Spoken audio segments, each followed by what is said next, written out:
Oh man, I wish, I think you need to come back again because it was a fun experience upstairs. But I would love for you to have your critics hat because I felt like you were just having fun. Oh, she had her hat on. Is that the secret? Like she had her hat on, but you are in disguise because I felt like you were just having a good time. I was having a great time. The food was delicious. But you still had your critic hat on? Yeah. Oh, wow. Dang it. Well, I think, that's great because we've Down. Oh, I'm eating brunch with my people though. The homie Dyke just cooked up a feast and we bout to eat it, bro. Fucked around and has to mix the lobster with the poutine. Daddy is rolling blue dream. Them boys got down a routine. It's Naptown culture. Cooking 7 courses. Had to pass the torch and now I'm grabbing second portion. So sit back, relax, grab a drink and a smoke. It's Harder Brunch on the way and get prepared for the jokes. Whoa. Hi, and welcome to the Harder Brunch Podcast. I'm your host, Dyke Michaels, and with me, as always, my co-host, Thaddaeus J. Mckee. Slappy, pappy, wink, wink. On the ones and twos, the wheels of steel, the sauce, boss of Indianapolis, and the last broke dragon. Give it up for Zach Rohn, everybody. Still standing. Very nice. Excellent. And a very special first-time guest with us in studio. Let me pull out this so I don't get anything wrong here. Writer, cook, consultant, local food dining advocate with Culinary Crossroads, co-founder of Fisher's Test Kitchen, and Restaurant News on Indy Now TV, Jolene Ketzenberger. Welcome to the program. Hey, how are you?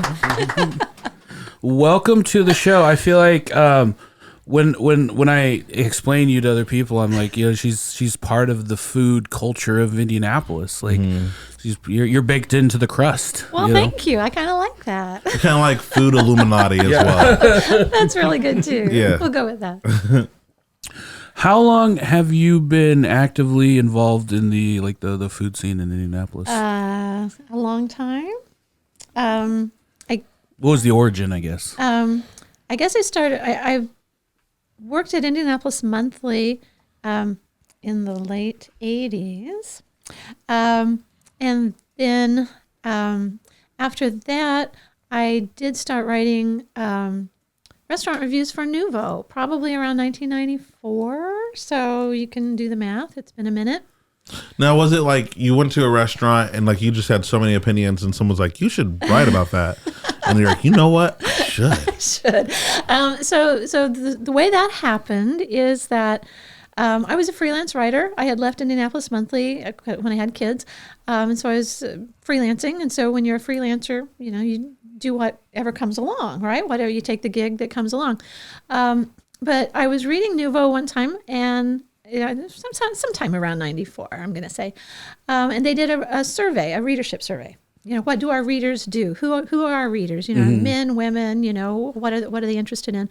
And one thing that I noticed in that little story was their hobbies. And the number one thing that they did was cook for fun. And I thought that was an interesting thing. So if your readers like to cook for fun, So I wrote a letter, like typed out an actual letter, and sent that to the editor saying, if this is what your readers like to do, you should have a column about it, and I should write it. Because, of course, when you're a freelancer, you can do anything. What a great way to pitch a job. Here's what you guys need to do. And I know a person that would be great at it. And I should do it, right? And he called and said, that's a great idea. You're right. But our food critic just quit. Can you do that? And it's like, of course I can do that. 'Cause like I said, food poisoning, right? You're a freelancer. You just say, yes, I can do the gig. So I started reviewing restaurants for Nouveau. So you had really no food background at the time. You just kind of walked into it? I had written for Indianapolis Monthly for for several years. Oh, okay, and so working there, food's a big thing of what they do, and it was then too. And so, I had written various stories about, restaurants and stuff like that. But certainly, I don't think Food Writer was a title back then. Yeah. And we had a person who did recipes for us. Okay. But we didn't cover food as food writers. I'm trying to think in the mid 90s. I don't remember Indianapolis having like a blossoming culinary scene. I can remember a lot of Texas Roadhouses and there were Cheddar's was a restaurant that was around there. Well, actually, I would peg the start of like what we would call today's food culture, in 1985, which is when Peter's Restaurant opened in Fountain Square, which Fountain Square was then considered kind of a scary area to go to, you know? And so, but Peter's opened in 1985 with Tony Hanslitz as the opening chef. And we all know Chef Tony Hanslitz, who just recently retired, and they sold, Nicole Taylor's pasta.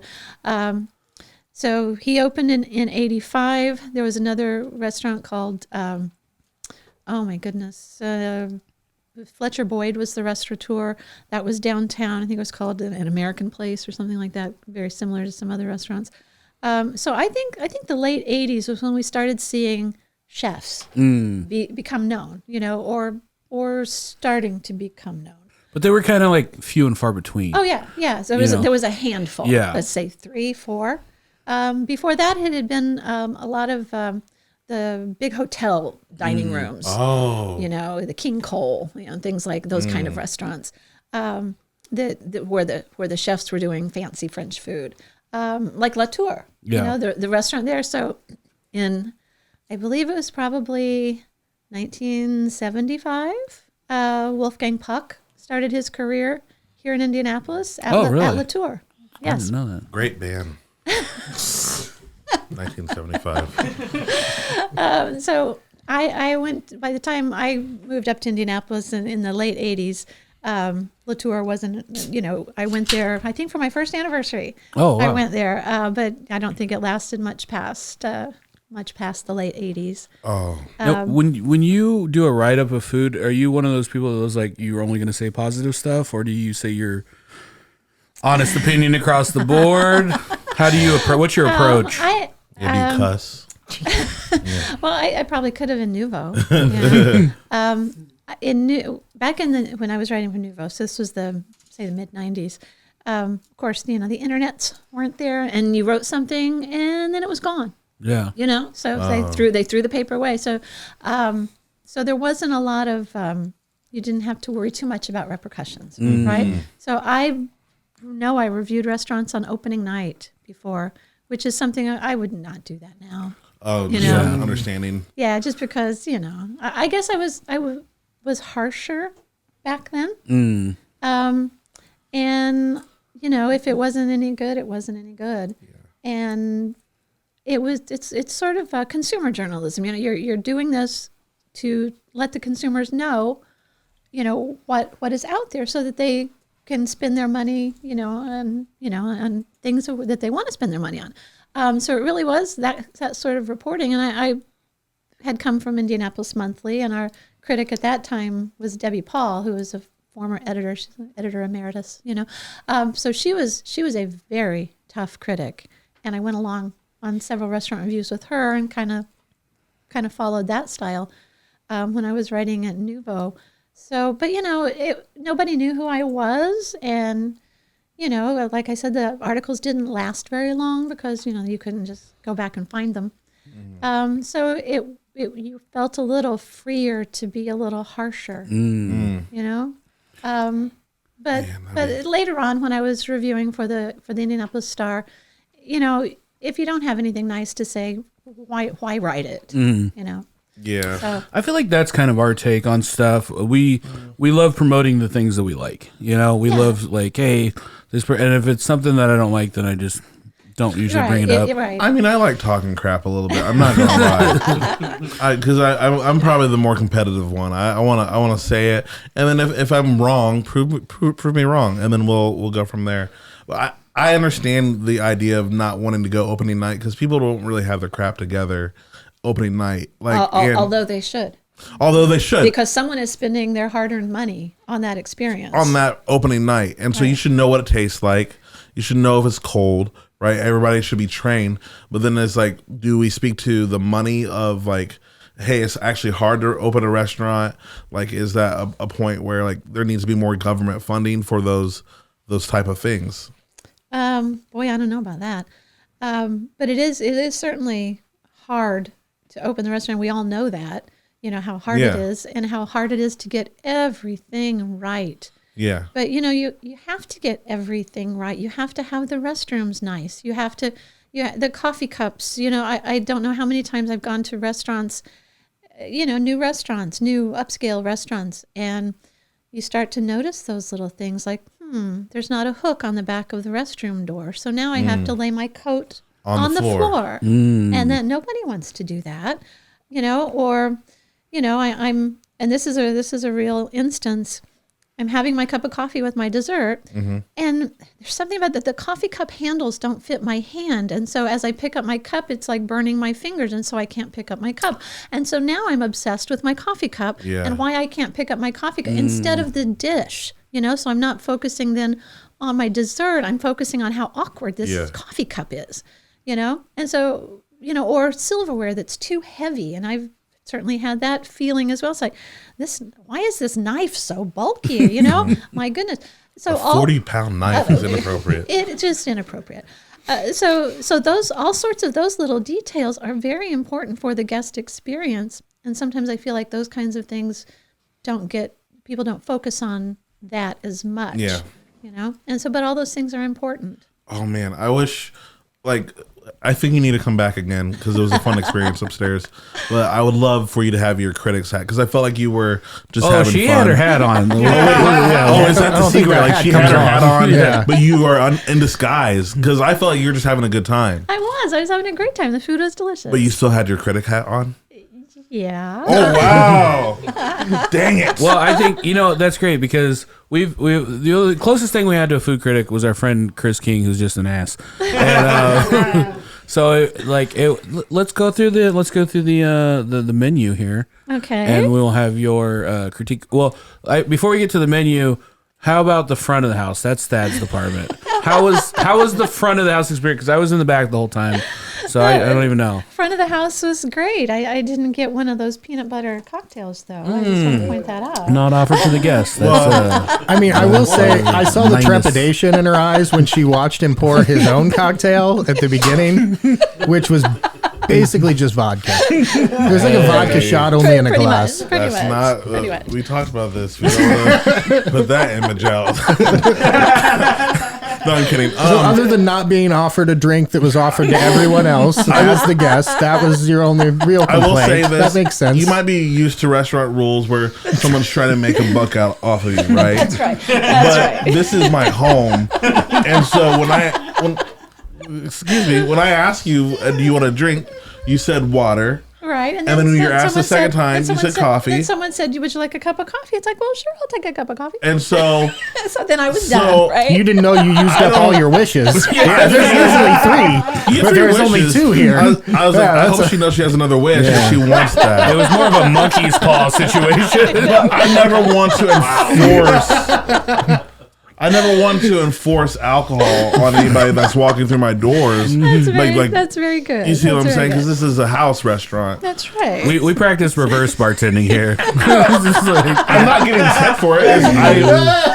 What do you want? You're not getting tipped for what you didn't do? Yeah, that's true. It's not what I did do. It's mi casa, su casa. After that's your rules. It's in there. Go to the cupboard to the left. It's in there. And you got it. You were here for 5 minutes and you didn't make yourself at home. Somehow this is all your fault. No, the front of the house was great. Lots of good conversation. Yeah. Which is what you want around the dinner table, right? Yeah. We used to, before Thad joined us, we just kind of leave the guests out in the kitchen by themselves, and everyone else would just congregate, or everyone else would be in the kitchen. The guests would be out in the dining room by themselves, and we just kind of bring food out to them by themselves. And they're like, "Yeah, maybe we should talk to the guests." Maybe, yeah, that's good. That's good. So I think conversation is important. Okay, let's. Probably the most important. Absolutely. The first dish. Yeah. Oh yeah. I just want to point out the pour over coffee was very good. Oh, thank you. That's our sponsor, Tinker. Tinker. I love Tinker coffee. Tinker coffee. We're huge fans. Big fans. We get we had some special hookups there. We got the short days. That's the brand that we have right now. It's so good. We also have a delivery service. You can have it delivered if you use promo code brunch. You get 25 cents off. Now that's Sorry, a deal. 25% off. I was going to say that's a quarter. 25% off your first delivery. 25%. Use promo code brunch. Save a nickel. Hey, Hey, that's not a bad way to go. Every little bit counts. Because I feel like if we got Nike, like, hey, listen, if we say like You got 10 a cents quarter off a shoe, Yeah. 10 cents off a shoe, Yeah. and then we're officially sponsored by Nike. I think this is like Jordan get like a quarter of every like Air Jordan sold. Do you make that up? No, I watched the documentary. All right.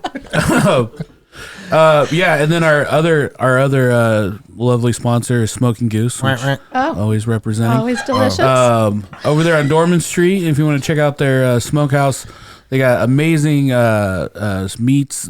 Everything was filled up when I just went in there this past weekend.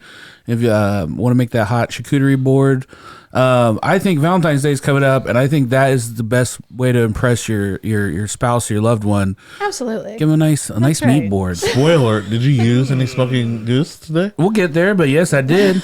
Spoilers. The first course Yeah. on the Smoking Goose brunch breakdown. The theme was as seen on TV, and we Right. asked some of our friend chefs. We have like the in the Harder Brunch expanded universe, we have our friends of the show that come by. So we had Chef Bridget Horan Purcell and Andrew Whitmore helping us today. So we'll kind of rotate in, let them talk about their dishes.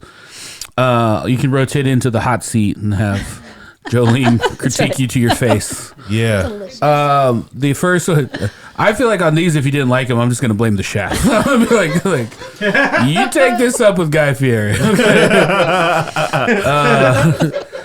The first course was trying to go for something lighter. I picked Jamie Oliver. I feel like always does kind of fresh takes on stuff. And with the Jamie Oliver avocado toast, which did bring up one of my favorite things about Jamie Oliver. Casey brought this up earlier. Do you remember like when he did the show and he was trying to show like American kids like how to eat school food? Yeah. But he had done this bit with like English kids where he like breaks down a chicken, puts it like in a blender, and like makes like a chicken tender out of it, or like a McNugget basically.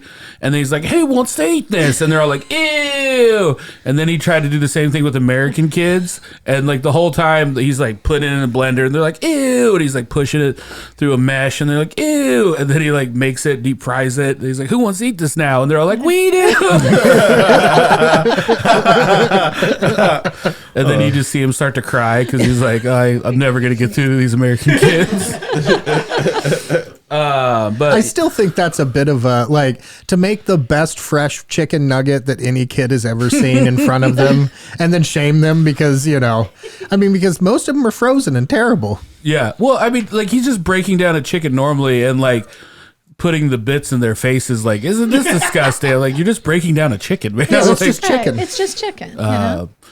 But okay, so yeah, Jamie Oliver's his Naked Chef stuff and those cookbooks. Those when he was really focusing on like bright, clear, ingredients and stripped down kind of recipes. So yeah, I think Jamie Oliver's a good chef. So his avocado toast, which was I just liked. It was really bright. It was just avocado toast. We used some Amelia's semolina, and then the fresh avocado. Prosciutto, some spring mix with some tomatoes and a little Parmesan, just all kind of light, but like, I don't know, what was your critique on that as a starting dish? Well, I love avocado toast. So anytime anybody makes avocado toast for me, it's really, really good. So I'm always happy to have that when someone is cooking for me. So, I really hesitate to point out anything. I don't hesitate. Well, all right. So if you don't want me to hesitate, then I thought it needed a little bit of salt, and I thought it needed some acid, and I probably would have used balsamic vinegar, just a little drizzle of balsamic. See, Yeah, I literally thought the other way. I was just like, I feel like balsamic was going to be too much, so I specifically used the lighter vinegar. I should have got you. You say balsamic? That's what I put on my avocado toast. All right, I'll do it. I'm not above improving. And then maybe some flaky salt, Malden or something like that. Maybe more. some black sea salt, kind of pretty. Okay. Ooh, black sea salt. I haven't actually seen that. I've seen the pink, the Himalayan, Right? but not the black. Where's the black sea salt from, Zach? I don't know. It's from the Black Sea. Let's see. That makes sense. I will say this. This wasn't my critique, but it was. I thought he read my mind. I don't like critiquing food to be mean. But yeah, Yusuf, he's like, this needs more salt. Other than that, this will be good. You just passing the message. That's really nice of you. Yeah. I'm just because nothing was off record on the table. That's good. Transparency is what we're aiming for on this podcast. But that wasn't your recipe. You, if it was you would have added salt. I was so much salt. Yeah. It was so much salt and balsamic, but I was like, this is not what Jamie wanted. So So Jamie was against it. That's right. I'll pass all the criticism on to him. Sauce Boss, you did this next round. So I was looking up famous chefs, and there was a whole list of them, and all of them had fancy dishes beside them. And so I went with the one that stuck out to me, and that was Guy Fieri's trash can nachos. I really like Guy Fieri. I think he gets like made fun of a lot in the culture. But for somebody who like not only does a lot of charity work, but also puts on like small businesses, it's kind of like the cornerstone of his brand. Yeah. And honestly, like every time he makes something, I think that looks delicious. And that was a really fun. I like the presentation of it. You put a number 10 can, wash it out, and pack the nachos in there, and then lift it at the table and kind of let them fall everywhere. Yeah, I thought that was fun. It's a fun presentation, and it's right up, what Guy Fieri does, and he does get a lot of, it gets made fun of a lot. Of course, the poor restaurant in Times Square that had that scathing review. But, he's a nice guy, and, he does good stuff, and his food is tasty. And so I thought the nachos were tasty too. Well, thank you. You're welcome. Nice, yeah. We compared him to like kind of like in the comedy world, Carrot Top is kind of like a punching bag. But like Carrot Top has also been like a working comedian for 30 years, has a residency in Vegas, like Right. is one of the top paid comedians in the planet. People are like, oh, look at this dumbass. I feel like if you just have goofy hair, then you can't be taken seriously. Next one, we'll pass it over to Chef Andrew. We'll have him come on and talk about his dish real quick. Yeah. I had a question for Zach as he's coming on there. What sauce did you use on that nachos? Because I have no notes for that. It was smoking goose chorizo. Oh, well, there were two sauces. There was a queso, and that was smoking goose chorizo that I rendered down with some pineapple salsa and then like some white Velveeta. What? And then the other sauce was a chipotle sour cream, and that was just like lime juice, Man. chipotles, and then sour cream blended up. Sauce Boss, always getting it. What's up, man? Hey, how you doing, buddy? What did you have? What did you bring to the table? Well, I mean, my favorite TV chef who doesn't really do a ton of cooking on TV is Anthony Bourdain, mostly known for more of his travel logs and everything. But I'm always a huge fan of French cuisine and American French cuisine for sure. So I decided to do a little duo of my two favorite French chefs, both really good friends with each other, Anthony Bourdain and Thomas Keller. So for the Anthony Bourdain side, I did his Portuguese mussels. So those were mussels steamed with fresh chorizo, some garlic, onion, red bell pepper, white wine, some butter, parsley, and cilantro. I also made a little crusty bread on the side with essentially a saffron aioli called Rui. That was also Anthony's recipe as well. How do you spell that? That was very good. Yeah, Rouill.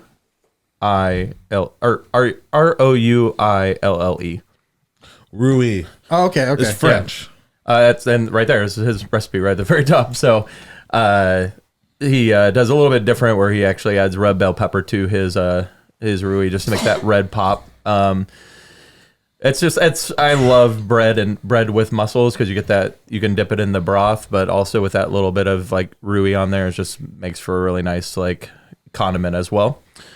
And then for Thomas Keller, I did one of his more like typical summer salads, but I decided to make it more winter focused. It's his saffron rice salad.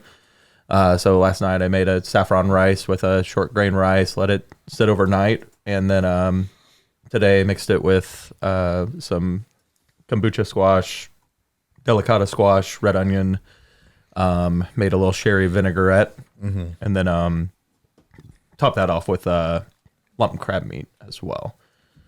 Nice. I don't usually eat rice cold, and that was, it was interesting because wait, you could make rice good and it can still be cold. Like Right. I think that's a trick. Yeah, I mean, well, and I think there's something like beautiful about day old rice. I mean, that's day old rice is how you do fried rice, which is my absolute favorite rice dish. But it's not good if you use fresh rice. Like you have to use day old rice, and so that was a nice part about that rice I used is it's a short grain, so it's kind of like what you would use for like a risotto or something like that.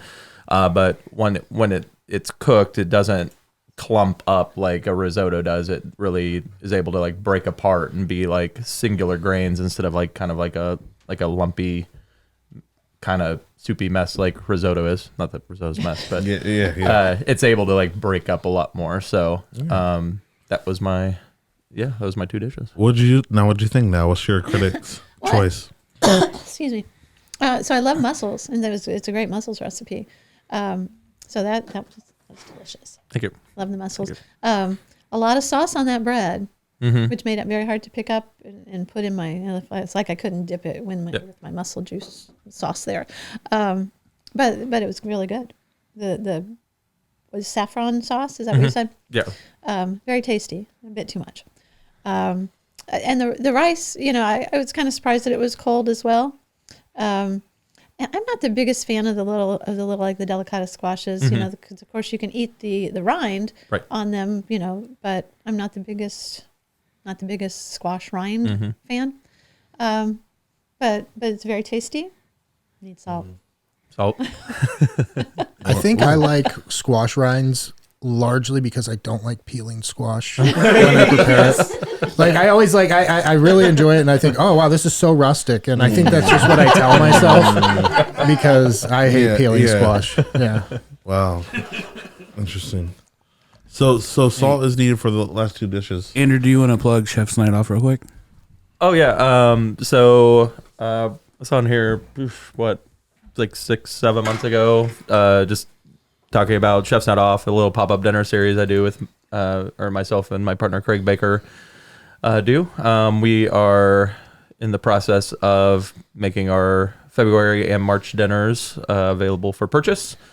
If you want more information on that, Instagram is Chefs NO Indy, and then Chef's Night Off or Chef's Night Off Indy on Facebook as well. Such a great concept. I love it. It's a lot of fun. Yeah, our very last dinner for the year was at a garden table, and it was a very, very fun. We had a lot of old school chefs. My partner Craig Baker cooked. Cindy Hawkins, Aaron Butts, Steve Oakley, and Regina Melchick all cooked for it, and it was a lot of fun to have all of them together under one roof, which probably won't ever happen again. A lot of really awesome cooks, but also a lot of strong personalities there too. So it'd be very hard for them to all come together, I'm sure. But it was Jolene was there. It was fun. It was really great to see her there, and so like I said, hopefully I'm hoping in the next week I should have February and March up and posted and tickets for sale there. So absolutely, thank you. Thank you. Regina, she had what was it? Our Bistro. Our Bistro. Regina's one of our OG chefs here in Indianapolis, and her run with Our Bistro, where she changed that menu every week.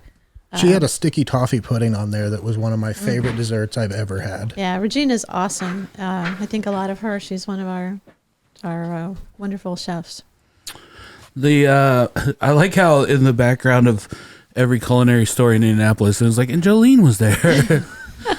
Like I said, it's been a while since I've been doing this. So, the next one was Emerald. I did that one, and it was his shrimp and grits, which I gave you a cartoonishly large shrimp, which was a big gamble. I don't know if that. Did you just have one of those chilling around? Just one.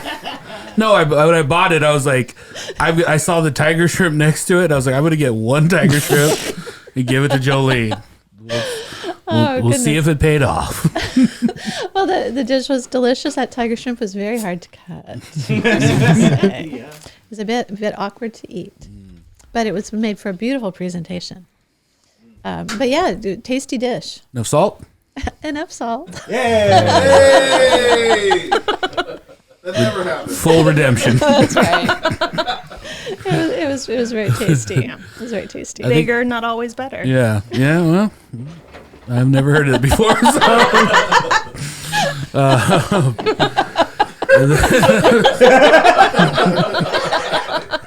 Not my problem.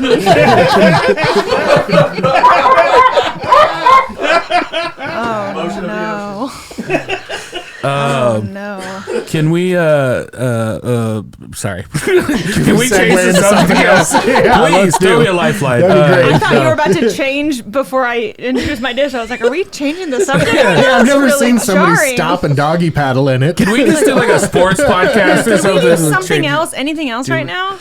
No, and then the dessert was made by Bridget. That's me. I know we're all shocked, but I wanted to pick a female chef, and I love Julia Child. I feel like she kind of like very casually upended this like male dominated like food industry on TV, and I love her. For me, it's very like approachable, delicious food. And she was a spy. And she was a spy. Wait, she was a spy? So cool. That's crazy. I never knew that. Yeah. Seriously? Well, it's because she's sneaky. Yeah, no, she's a very good spy. Yes, She's yeah. the best. No, I love her. And so I wanted to pick something like that, and I wanted to pick something seasonal.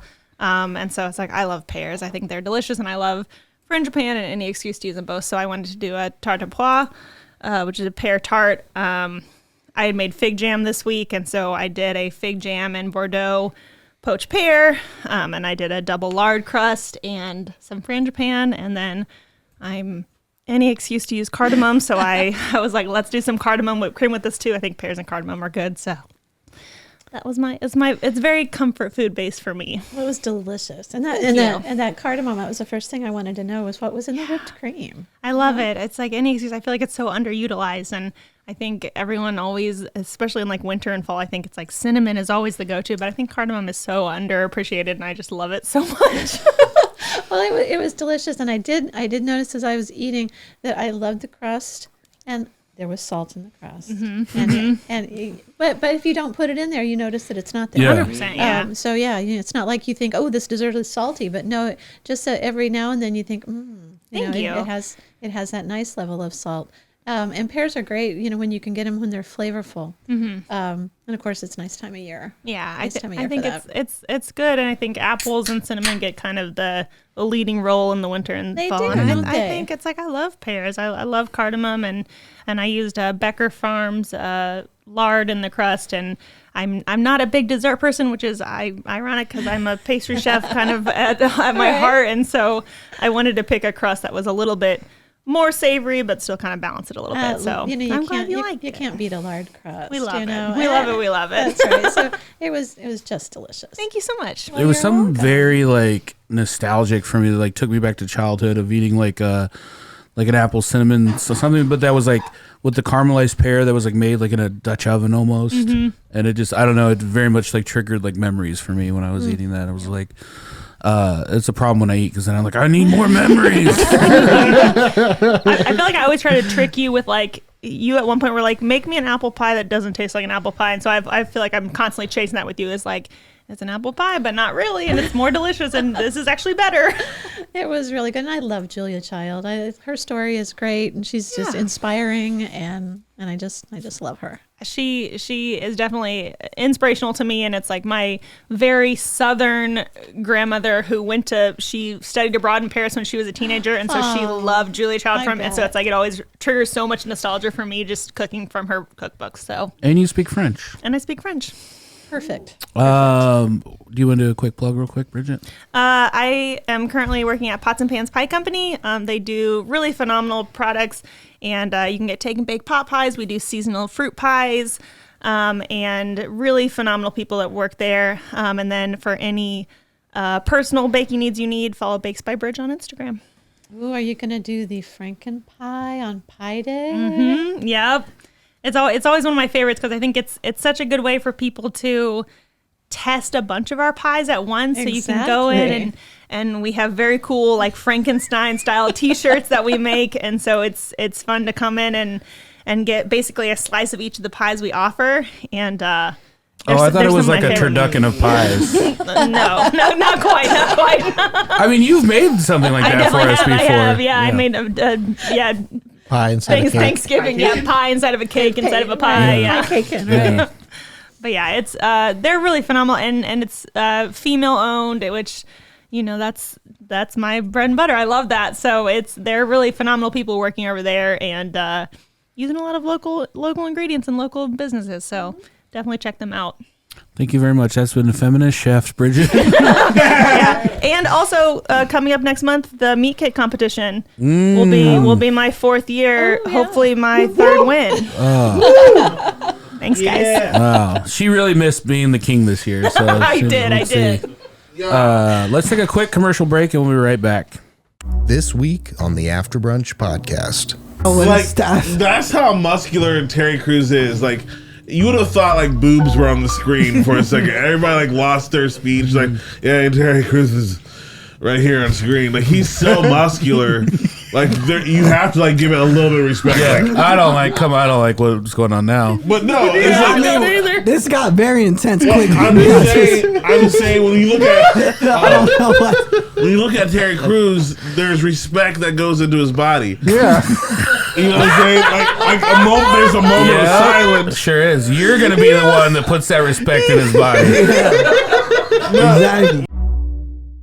Join us at patreon.com/Harder Brunch.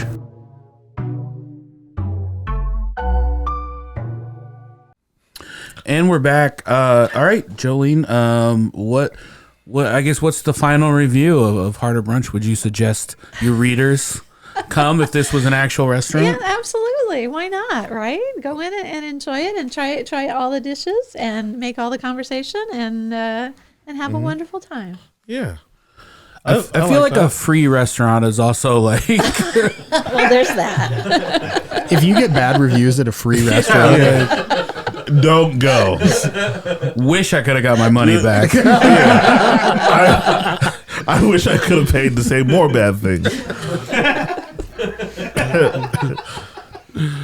Well, thank you. But like so, when we had the original host, he would kind of we go through the menu and I would say what I make and he would kind of roast every dish, and he wasn't a food critic per se, but he was critical, and so that just kind of became part of the show, was like making fun of the dishes, and then as we started to do it, we kind of like we'd have some like real chefs come on. And then, like, he would just start roasting. I'm like, don't do that to them. oh man, the first time Like, do that to me. It's fine. yeah, we had a couple guys come on and they did a great job, but yeah, they didn't take too kindly to Chris's humor. And so we had even Dyke used to tell us rules for what we were not allowed to say before he came out. And we had Alan on for the first time, and we were told he was really nervous about it. And he was like, he's cooking for us. He's like, Sternberg. don't do the shit. Don't do the stick. We're not doing it. We're not making fun of his food. This is a real chef. We're not doing this. So we're all just sitting there. And then he's like, him. and he's like, you're going to do the thing where you make fun of it, right? and he's like, wait, we were told we were not allowed to. So I feel like some people like that. Yeah. Well, he was an actual fan of the show, which is that helps. So you also are involved with Culinary Crossroads, I am, which if you yeah. listen to our show, we talk about a lot. They've sponsored us on a bunch of fun things, and we want to do one of your springtime dinner series at some point. Ooh. With Harder Brunch would like to do one, but That was a no, talk by the about way. That was a hard no. Yeah, welcome to In the Hot Seat. Thank you. Watch us get rejected That'd be online. great. I think that sounds fun. Yeah, so Culinary Crossroads, culinarykrossroads.org is an effort to celebrate the people, products, places, services of Indiana's food community. So chefs and restaurants, but also farmers and artisans and the products that all these wonderful people make. Just to point out all the cool stuff that we really do have here in Indiana, all the talent. For the consumer to find that out. Mm-hmm. And then another effort, is also for workforce development. I mean, if you're trying to convince somebody to come take a job, at at an Indianapolis firm, and they're from somewhere else, you know, a lot of times they want to know about, you know, quality of life, you know, what is here in Indiana for me, you know? And I think a lot of people who, you know, would come to take a job here want to know about the dining scene and what's going on. And are there, you know, top tier restaurants and food producers and, you know, the whole farm to fork thing.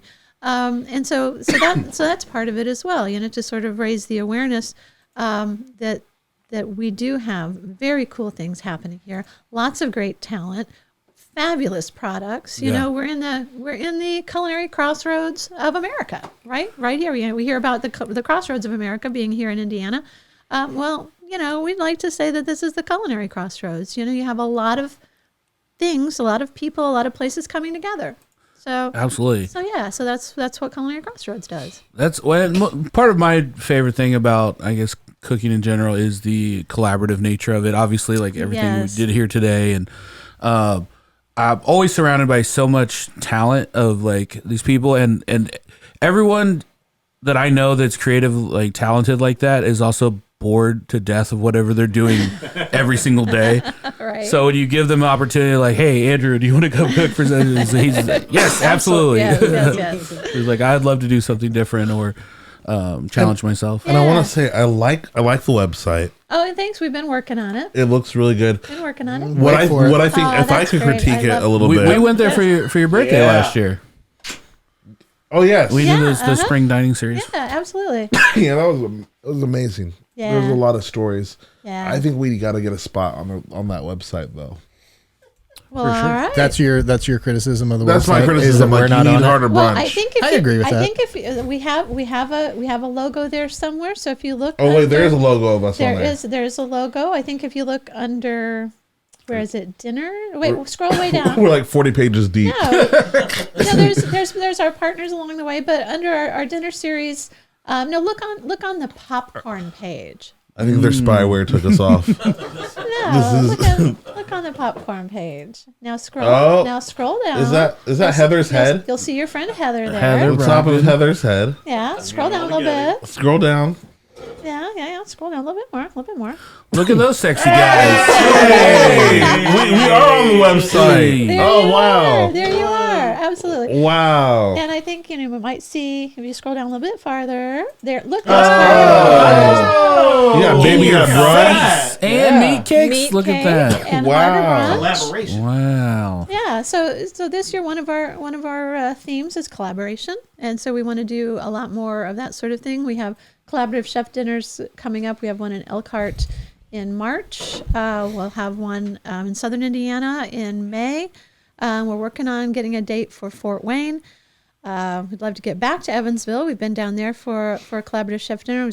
We're in Terre Haute back in October, and we'd like to get around to other cities as well, where we bring 3 chefs together, and they create this fabulous menu, and you know, we just have a beautiful dinner, bringing together a lot of people. You know, it's a lot of, you know, business supporters and people in the food world, and our main sponsor is Ivy Tech Community College, and so we you know, bring in, you know, folks from the Ivy Techs, and often we have students from Ivy Tech's culinary programs helping out at those dinners.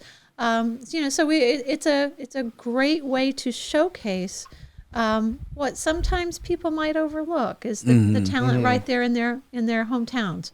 And it's very nice and very gratifying to shine a spotlight on that, because we do have incredible culinary talent. Can you tell me a little bit about this test kitchen? Oh, Fisher's Test Kitchen? Yeah. Oh, sure. So for years, I had been wanting to have a space, a kitchen space, a space for dinners, chef dinners, you know, like Andrew Whitmire has done. So I wanted a space like that. And so I kept talking about, I want this space, you know, and somebody eventually said, you need to talk to John Wexler and Fisher's. And so he's talking about stuff like that. So I did. So this was probably in like, I don't know, 2015 or 2016 or something like that, when I was, you know, trying to bang that drum for this space that I wanted. And so I started talking to John Wexler, who had launched Fisher's and a lot of things happening up in Fisher's. And he wanted to create a restaurant accelerator of some sort, an incubator. And so I said, well, I kind of want this culinary performance space. And so he said, well, maybe we can do something. Maybe we can make that happen. So it took years, a lot of talking, a lot of discussions and that sort of thing. But we did in working with the city of Fishers and the Sun King, because we had a space in their small batch innovation brewery that's up there in Fishers. And so the idea was that we would have several built out restaurant bays, like food stands. And we would bring in people who wanted to launch a restaurant, whether they wanted to try out a concept or just had an idea, or whether it was a restaurateur with wanting to do something different, that we would create this space for them. And then we also had this tiny little space also in that building. And so we sort of squeezed in a little culinary performance space in there as well. Nice. And I was so excited and so gratified. Very small space. I know some of you probably had been up there and have seen it. Just 12 seats around a table, a central area where the chef would cook right in front of you. And doesn't that sound fun, right? Chef cooking right in front of you. How cool is that? And it was so cool. And then we opened in February of 2020. Oh, did something happen then? We had around that time. I had 6 weeks of chef dinners and culinary classes. Valentine's Day that year, we had 14 people in there with a chef doing a hands-on cooking class, and it was wonderful. And then our last one was on March the 14th, and that was an omakase dinner with Neil Brown. And then, of course, the world shut down. Yeah. And so, private, intimate chef dinners really wasn't what anybody had in mind there. You can see the chef's hand in your food right there. right across the table from it. And so of course, everything shut down. We had, 3 chefs who were in there launching their restaurant concepts, including Carlos Salazar with Little Dumplings. He was one of our first chefs there, and God bless Carlos, he stayed open that whole time. Sun King had shut down, our other stands had shut down. Goodness knows we weren't doing any intimate chef dinners. Yeah. And Carlos was there, at Little Dumplings, and it was a very challenging time. So we opened that in 2020, and eventually the beautiful little performance space kind of turned into a place for pop-ups, and so not so many chef dinners. We came back, by later in 2020, we had come back and we were doing some pop-ups. And I was one of the ones I was so excited about was Kyle Humphreys. He's at Show You Shop, right, at Strange Bird. And he was at Little Dumplings. Right in the neighborhood. Right over there. Yeah. And he was at Little Dumplings at the time. And so he did some ramen pop-ups there. And I was so pleased, to be just a little bitty part of his ramen success there, offering him, some space to try this out. And so we did some of that, and some other chefs were there doing various types of pop-ups. But the whole intimate chef dinner thing, just it was not the right time for that. And so after a year, my lease was up, and but I was so pleased to be able to work with the city of Fishers to get that space up and going. I think that they do some events there now. So a little better times for that kind of thing. I don't get much past Broad Ripple. Like my powers start to wane the further I get from the east side. I understand that. So when people talk about Fishers, it's like the dark side of the moon. I'm like, what happens up there? I know they got some great restaurants. They do. They have some great restaurants, and Fishers has been very supportive of trying to encourage that, chef-driven restaurants. Yeah. Again, partly for the workforce development. Now, aside from being a writer, a food reviewer, somebody that's in the culinary scene, opening up these, places for chef table dinners and food stall, you're also a TV star. Oh, you're also on the television. I am. I've been on morning TV for a long time. So, I was on Indy Now for a while. Or I was on Indy Style on another station for a long time. And so now I'm on Indy Now on Fox 59 on Mondays talking about restaurant news and, openings, closings, special events, that kind of stuff. Not on tomorrow because it's a holiday. but just about every Monday. Shout out MLK. That's right. Did a That's lot right. of good things for me. Pew, pew, pew, pew.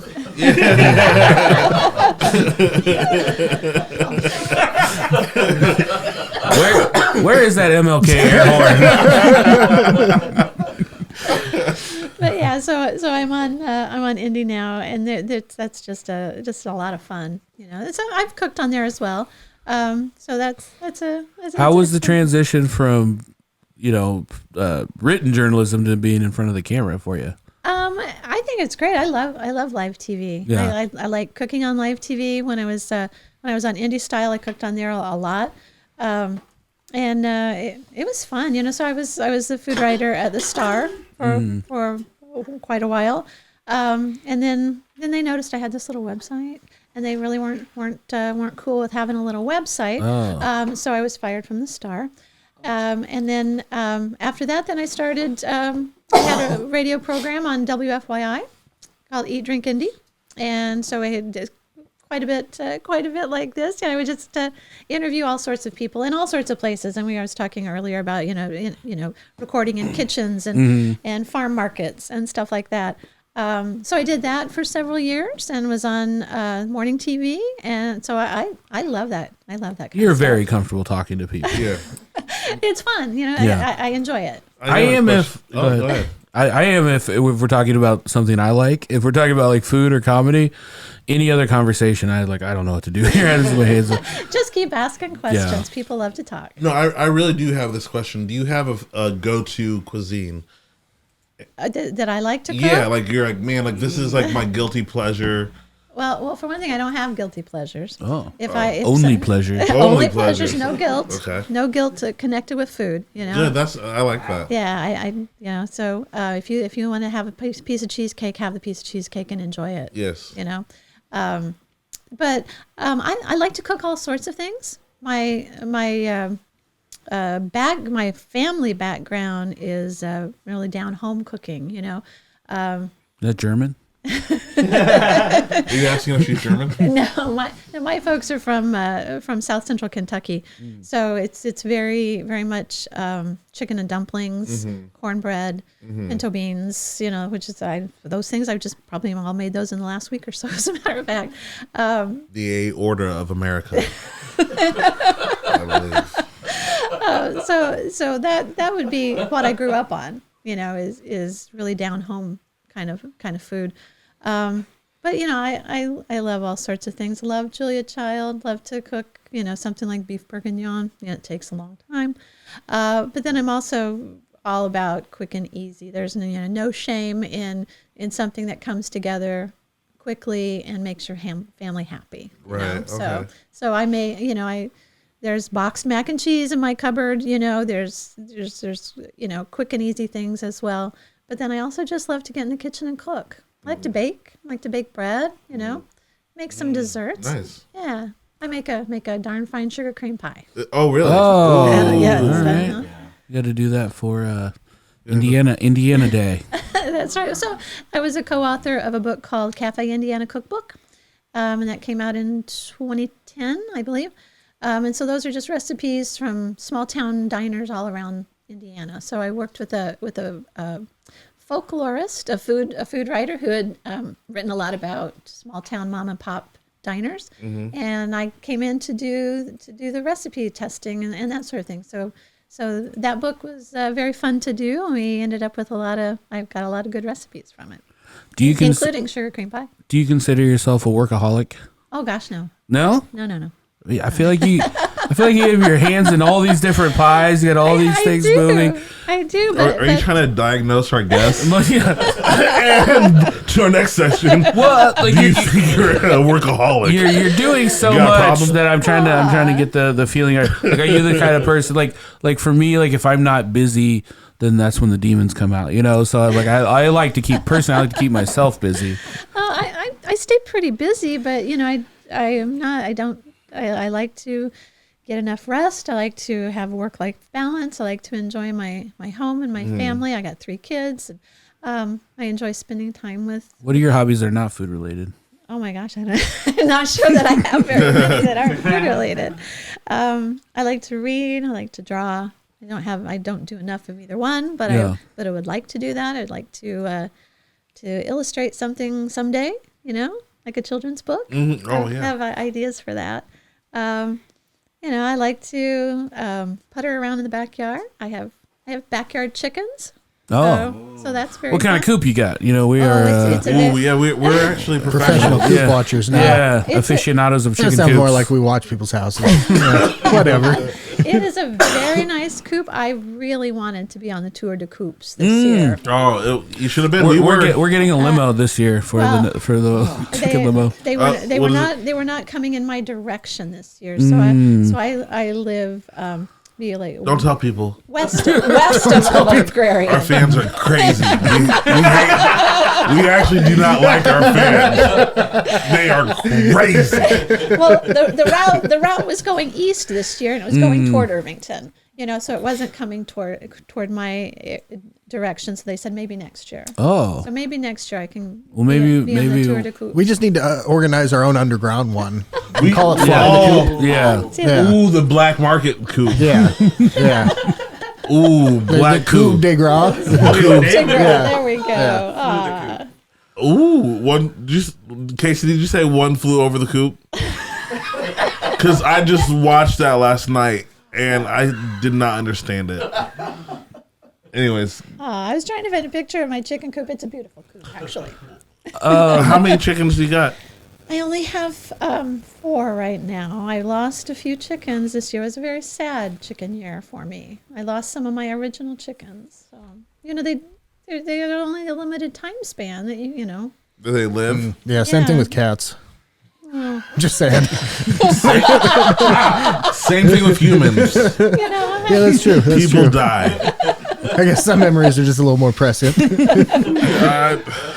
yeah, so I have 4 right now, although only one of them is laying regularly right now. They don't like the cold. You got any ducks? I have no ducks, but that sounds fun, doesn't it? Yeah, I know. I need a duck egg plug. Wait, keep your ears to the streets, Jolene. I need some I can duck get eggs. you duck eggs every week. All right. Never mind. Asshole. I the know plug. a guy. Got a guy. You got a guy in this room? Yeah, I got a guy in this room that just kind of opened up about it. Okay. He just said he had a guy. Yeah, I lost my duck egg plug. What happened? Like, did you off him? It's private. I don't want to. Got shut down. I don't want There's a people big duck egg bust. Yeah. A lot of people went to jail. Yeah. It's a good thing they kept their mouths shut, or It we'd be was, there it too. was as bad as Waco. It was. Yeah. A Everybody lot of heard, fried eggs at the end of the day. All right. yeah. It was over easy. Yeah. They heard a lot of shooting and everybody was like, duck! And they're like, oh, we just gave it away.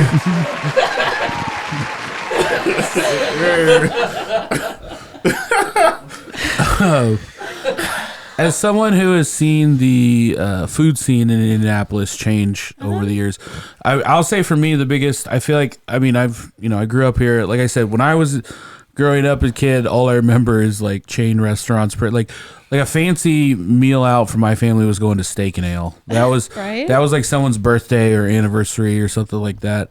A lot of, and then I feel like around 2009, 10. I feel like recess opened the doors and all these people kind of like split off, and then all of a sudden you started seeing more people doing this kind of fresh creative cooking, and now it's like almost if you go into a restaurant and you don't see certain stuff on the menu, it's just like, what are you guys doing here? It's like it's spread out so much.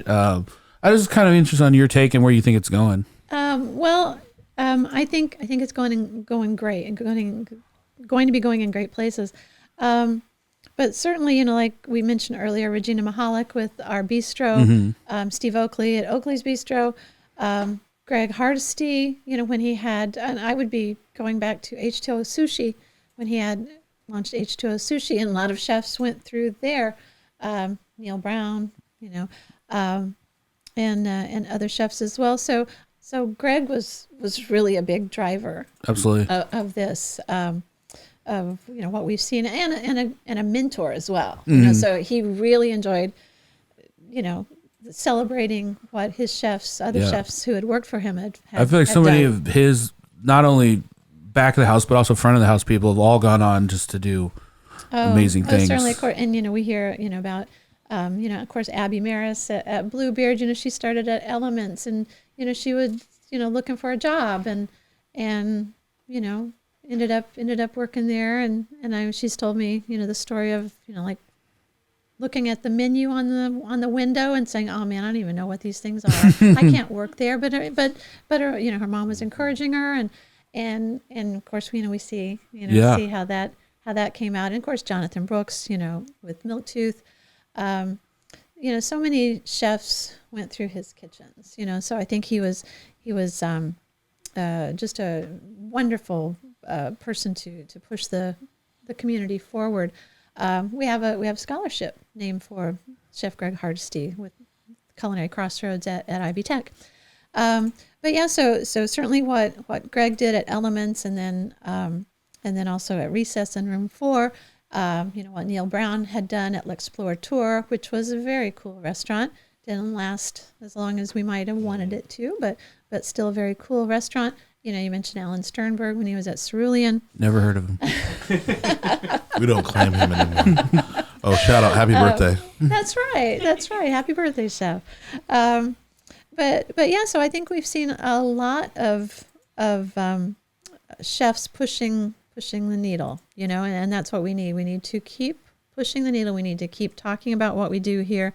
We need more and more attention, because that's what elevates the reputation across the country, and that's what leads to awards, which they're not the final arbiter of anything, but it is always nice to be acknowledged. Right? Yeah. Didn't an Indiana chef just get a James Beard chicken nomination for fried chicken?